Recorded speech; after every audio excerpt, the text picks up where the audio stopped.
मेरे प्यारे मित्रों नमस्कार। आज हम पढ़ें lecture number 27 OP Gupta CRE. आज का पहला क्वेश्चन है क्वेश्चन नंबर 261।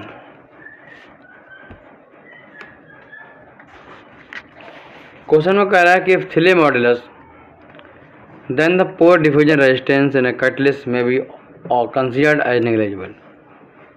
ठीक, इसमें से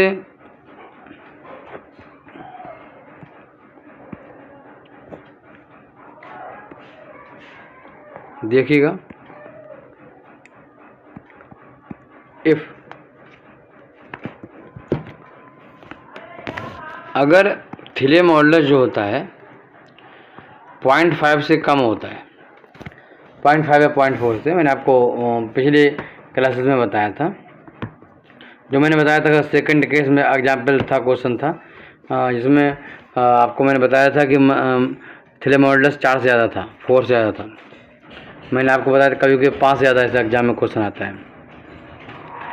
तो थिले मॉडुलस अगर लो होता है, स्मॉल थिले मॉडुलस होता है, और स्पेशली थिले मॉडुलस 0.4 या 0.5 से कम होता है, तब इफेक्टिवनेस फैक्टर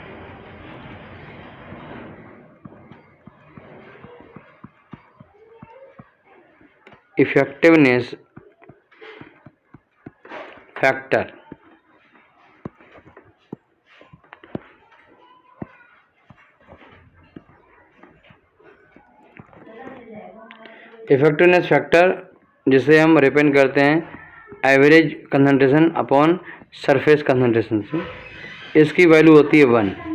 ठीक, वही हमारे पास कैटलिस्ट है। ठीक, कैटलिस्ट इस तरीके से है, तो सरफेस में जो कंसंट्रेशन है CS, किसी साइड पर रिमेनिंग एवरेज कंसंट्रेशन है, ये सभी कंसंट्रेशन क्या होते हैं, बराबर होते हैं। ये पोर में डिफ्यूज होना आसान होता है, यानी इस कंडीशन में, कब, जब इफेक्टिवनेस फैक्टर 1 होता है, पोर में डिफ्यूजन होना आसान होता है, मतलब उस कंडीशन में देन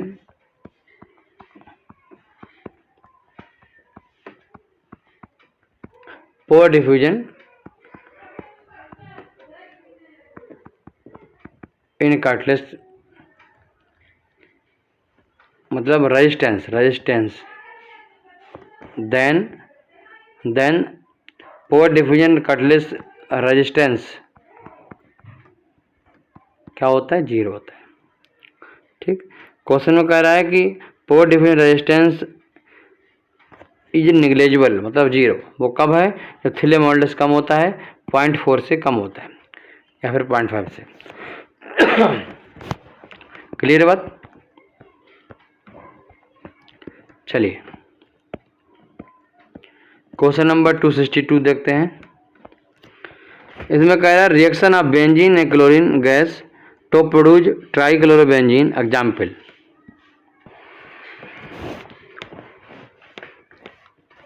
अगर रिएक्शन हो रही बेंजीन में C6H6 प्लस क्लोरीन गैस में, तो आपको मालूम है C6 और एक H कम हो जाएगा, क्लोरीन आ जाएगा, और एक H और उसका Cl मिलके HCl बना लेगा। ठीक, मोनोक्लोरोबेंजीन इसका नाम होगा। फिर मोनोक्लोरोबेंजीन फिर क्लोरीन से रिएक्शन करेगा और बनाएगा डाइक्लोरोबेंजीन। फिर डाइक्लोरोबेंजीन फिर रिएक्शन करेगा क्लोरीन गैस से और बनाएगा ट्राइक्लोरोबेंजीन।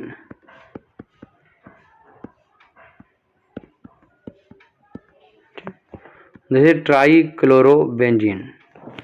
ठीक, तो देख रहे हो कि दूसरी रिएक्शन का जो रिएक्टेंट है वो पहले रिएक्शन का प्रोडक्ट है, मतलब जब नेक्स्ट रिएक्शन का प्रोडक्ट, जैसे A से R प्लस S, फिर S प्लस B C और C plus B equals to S कुछ और बने, तो ऐसी रिएक्शन सीरीज रिएक्शन कहते हैं, कॉन्जुगेटिव रिएक्शन बोलते हैं। तो ये रिएक्शन पहला ऑप्शन है elementary, parallel, conjugative, none of these, तो आंसर है कॉन्जुगेटिव रिएक्शन। 262 का सी आंसर है। कॉन्जिक्यूटिव रिएक्शन बोलते हैं या फिर सीरीज रिएक्शन कहते हैं। क्वेश्चन नंबर 264 हम देखेंगे। 263 कह रहा है कि exothermic reaction are best carried out in, अगर कोई रिएक्शन एक्सोथर्मिक है तो उसके लिए CSTR अच्छा है, CSTR अच्छा है। CSTR में प्रॉपर हीट रिमूवल का इंतजाम होता है थ्रू जैकेटिंग सिस्टम, और उसके बाद अगर मुझे कन्वेंस चाहिए तो आगे PFR लगा सकते हैं। तो इसलिए इसका डी आंसर है CSTR फॉलोड बाई PFR। ठीक, क्लियर। तो 263 का डी आंसर। एक पिलोफोर रिएक्टर फॉर CSTR नहीं होगा, ठीक है, क्योंकि अगर पिलोफोर रिएक्टर होता है तो कहना बहुत तेज होगा, फिर रिएक्शन बहुत तेज होगी, जिसको रूम करने दिक्कत आएगी। तो पहले से कंट्रोल करेंगे, इससे हल्के हल्के रिएक्शन होना शुरू हो और हीट को निकालना शुरू कर दें। तो और CSTR सीरीज में होगा नहीं, ना CSTR होगा। 264 देखेंगे। 264 में कह रहा है कि in an vessel the fluid enter and leaves following plug flow. कह रहा है एक ऐसा वेसल है जो ओपन या क्लोज कैसा है पता नहीं, जिसमें फ्लूइड इन करता है, आउट होता है, और प्लग फ्लो बेवेर अचीव करता है। तो आपको मालूम है कि वो PFR है, और PFR जो है एक क्लोज्ड वेसल है, नॉट ओपन। तो इसका आंसर बी, 264 का बी, 264 का बी। क्वेश्चन नंबर 275 हम देखेंगे। वेरी इंपॉर्टेंट क्वेश्चन है, एग्जाम में कई बार आ चुका है। Knudsen diffusion is directly proportional to, देखिए क्वेश्चन नंबर 265 कह रहा है Knudsen diffusion is directly proportional to, तो इसका आंसर 102 है, बी आंसर है 265 का बी। मगर हम ऐसे कहाँ छोड़ते हैं क्वेश्चन को, ये तो आप जानते ही हो। चलो देखो, नट्सन डिफ्यूजन होता क्या है। जैसे अगर हमारे पास कोई कटलिस्ट है और उस कटलिस्ट में क्या है कि इस तरीके से पोर होते हैं, कोई ये रास्ता है, इस रास्ते से उसको पार करते हुए जाना है, ठीक। तो इस रास्ते का अपना कोई डायमीटर होगा D, तो इस रास्ते का अपना कोई डायमीटर होगा। मान लेते हैं एवरेज एक डाया है और वो स्मॉल d है, ठीक, स्मॉल d है, मान लो स्मॉल d है, ठीक। अगर हमारा जो मीन फ्री पाथ ए ज़्यादा हो किससे, इस डायमीटर से। मीन फ्री पाथ क्या होता है, मीन फ्री पाथ होता है कि total distance travel in an collision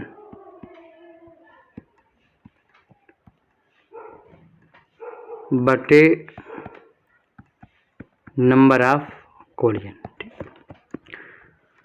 मतलब मॉलिक्यूल यहाँ टकराया, फिर यहाँ गया, यहाँ टकराया, यहाँ गया, यहाँ टकराया, यहाँ गया, यहाँ टकराया, यहाँ गया। तो आपने पूरी डिस्टेंस आपने जी मेजर कर ली, ठीक। और डिस्टेंस जो मेजर की आपने कहा भैया ये डिस्टेंस है हमारी 40 सेंटीमीटर। कितनी टक्करें लगी आपने काउंट किया और आपने लगा टक्करें लगी सर 20, तो 2 सेंटीमीटर आ गया। This is the mean free path. आपने कहा जो पोर जो है इसका, जिसके पास होके कटलिस्ट के पोर से जाना है, वो कितना है 1.9 सेंटीमीटर, जो डाया इसका पोर का डायमीटर। तो देखो यहाँ पर मीन फ्री पाथ डायमीटर से ज़्यादा है।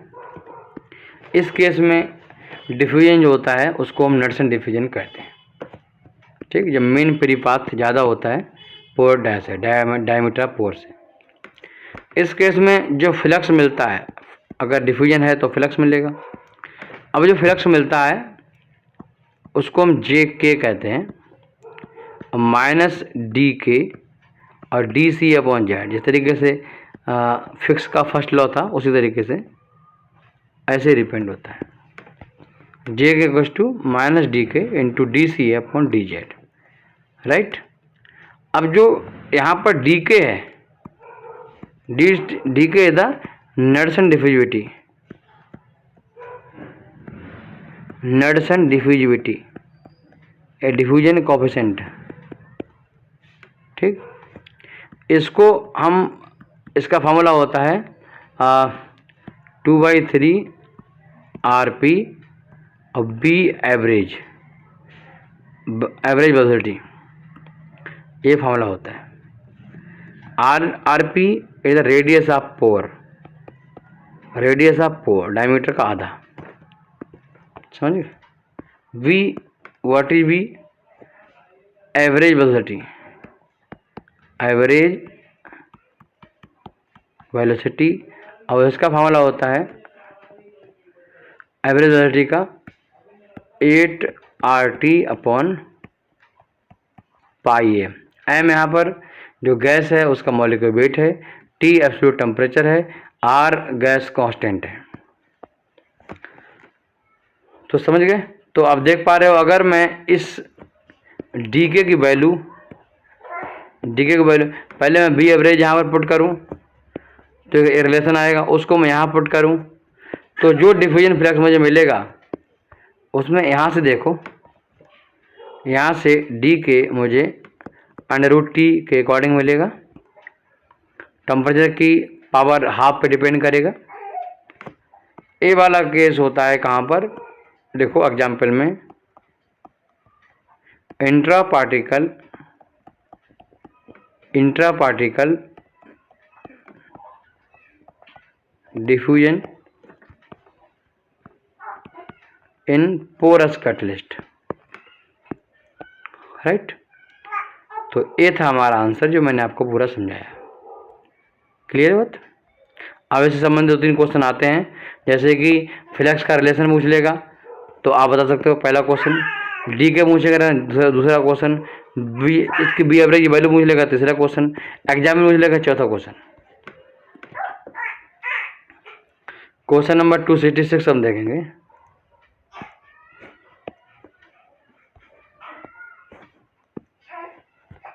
कह रहा है कि वेजिटेबल ऑयल हाइड्रोजनेटेड इन, मतलब घी बनाते हो तो उसके लिए कौन सा रिएक्टर यूज करते हो, तो आपको मालूम है उसके लिए हम ट्रिकल बेड यूज करते हैं। इसमें क्योंकि सॉलिड, लिक्विड और गैस तीनों फेज उसमें होती है, ट्रिकल बेड रिएक्टर यूज करते हैं। इस टाइप के रिएक्टर को हम स्लरी रिएक्टर भी कहते हैं, ठीक। तो इसमें पहला ऑप्शन है स्लरी रिएक्टर। क्वेश्चन नंबर 267 देखेंगे। इसमें कह रहा है, इन case of physical adsorption the heat of adsorption is, देखो एडी एडजॉर्प्शन 2 प्रकार का होता है।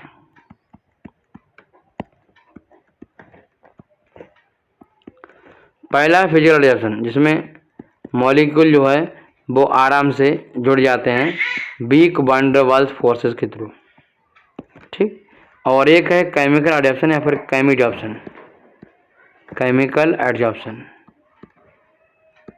यहाँ पर केमिकल बॉन्डिंग होती है, यह मुश्किल होता है। ये जो है आपका सिंगल लेयर होता है, मल्टी लेयर होता है। कैसा होता है, मल्टी लेयर, इसमें VT कॉन्सेप्ट यूज होता है। और यहाँ पर होता है सिंगल लेयर होता है, ठीक। यहाँ पर जो हीट ऑफ एडजॉर्प्शन है वो लो होती है, और हीट ऑफ एडजॉर्प्शन यहाँ पे हाई होती है, समझ गए।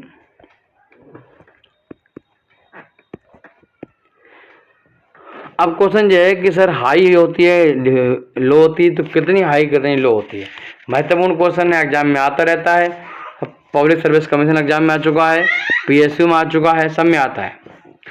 तो इसमें क्या होता है कि लगभग 1 किलो कैलोरी पर मोल, इसको अगर आप कन्वर्ट करोगे किलो मोल में तो 1000 किलो कैलोरी पर किलो मोल। ठीक, क्लियर। सेम यहाँ पर 250 किलो कैलोरी पर मोल होती है। इसको आप करोगे तो 20,000 किलो कैलोरी, 20,000 से लेकर 50,000 किलो कैलोरी पर किलो मोल। ठीक, तो हमारा आंसर है यहाँ पर 1,000 किलो कैलोरी पर मोल। ठीक है, तो ये आपका आंसर है सी। क्लियर। क्वेश्चन नंबर हम 268 देखेंगे। What is the dispersion number of CSTR। Dispersion number क्या होता है? D/UL, BECIL dispersion number. PFR के लिए इसकी वैल्यू 0 होती है और MFR के लिए इसकी वैल्यू इनफाइनाइट होती है। ठीक, दोनों इंपॉर्टेंट क्वेश्चन है, दोनों गेट एग्जाम में आ चुके हैं और सब में एग्जाम में आते हैं। What is the dispersion number of CSTR? Infinite. तो D is the right option. D is the right option. 269 question देखेंगे। कह रहा in case of reactor the composition in the reactor and exit of reactor same. तो answer है back mix reactor. आप बोलो sir batch reactor में, तो batch reactor में इसलिए नहीं है, बैच रिएक्टर में इसलिए नहीं बता रहा हूं कि उसमें एग्जिट नहीं होता है। क्वेश्चन नंबर 269 देखो, इसमें क्या चक्कर है?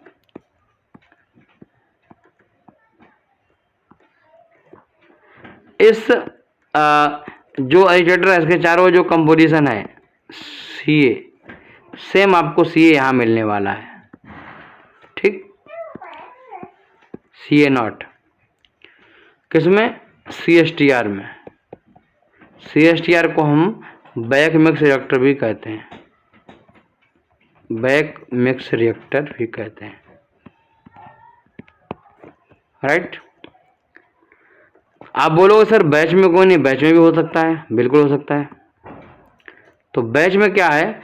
बैच में ये जो लाइन बना रहा हूं ये नहीं होती है, इसलिए इसमें सिर्फ आउट का इंतजाम नहीं है, इसमें आउट का इंतजाम नहीं है, जो है वो उसके अंदर है, इसलिए ये आंसर नहीं है, इसलिए बैच आंसर नहीं है। समझिए। क्वेश्चन नंबर 270 देखेंगे।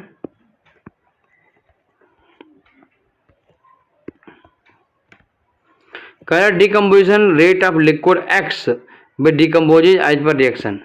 ये 3 रिएक्शन दिए हैं, X A में कन्वर्ट हो रहा है, X B में हो रहा है और X C में हो रहा है। रेट कांस्टेंट K1 है, रेट कांस्टेंट K2 है और K3 है।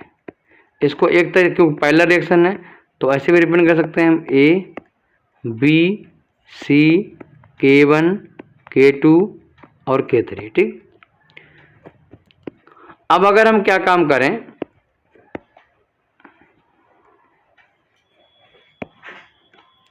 अगर हम इस रिएक्शन के लिए लिखना चाहें तो rate of decomposition of X, ये एग्जाम में पूछ रहा है, क्वेश्चन में क्या पूछ रहा है?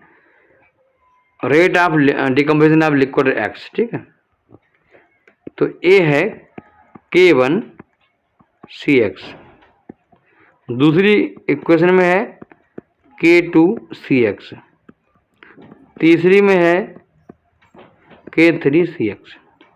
ये क्या होगा? ये होगा कितने मोल पर सेकेंड पर वॉल्यूम में ये डिकम्पोज हो रहे हैं। ये डेफिनेशन इसकी, number of mole per unit time per unit volume. ठीक, टोटल कितने, तीनों रिएक्शन से कितने हुए आप जोड़ दो, तो CX तो कॉमन है, K1 K2 K3, this is the answer. ठीक, ये तो rate of total rate of decomposition of X है, बट अगर हमसे पूछा जाए rate of formation of A तो plus RA equals to K1 CX, rate of formation of B K2 CX, rate of formation of C plus, ठीक, ये होगा। अच्छा, इसमें जो आंसर जो दिया है वो बी है इसका राइट आंसर। हो सकता है कि आप लोग मन में सोचो कि सर इसमें तो आंसर बुक में सी दिया है, मेरे भाई तो उससे अपने कोई लेना देना नहीं है। हमसे टोटल पूछेगा तो मैं बताऊंगा जोड़ के सब, समझ गए। तो आंसर बहुत सारे गलत दिए हैं, उनमें से ये भी गलत आंसर है। इसका सही आंसर है 270 का बी। फिर मिलते हैं, नमस्कार, जय हिंद, जय भारत।